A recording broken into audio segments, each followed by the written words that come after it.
బయట వర్షం వస్తుంది, వేడి వేడిగా మా బాబు ఏదైనా చెయ్యి మమ్మీ అన్నాడు, అందుకనే చేశాను. ఏంది ఐడియా సడన్గా వచ్చింది, 2 అరటికాయలు కదా చేసేద్దాము.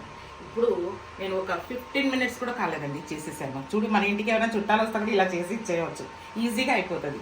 కానీ ఎలా అనిపిస్తుంది, మసాలా వడలాగా ఉంది కదా, వేడి వేడిగా ఉంది, బయట వర్షం ఒకటి వస్తుంది.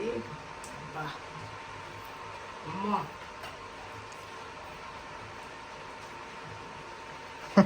ఇప్పుడు చూడండి,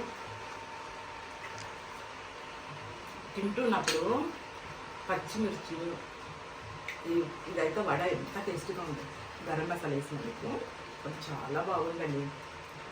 వర్షం వస్తున్నందుకు తింటందుకు చాలా బాగుంది. ఒక కప్ కాఫీ తాగేస్తే చాలా బాగుంటుంది దీంతో పాటు. ఓకేనండి, ఈ వీడియో నచ్చిందంటే లైక్ చేయండి, షేర్ చేయండి, కమెంట్లో చెప్పండి, మీరు కూడా చేసి నచ్చుతారు. ఓకేనా, బాయ్ అండి.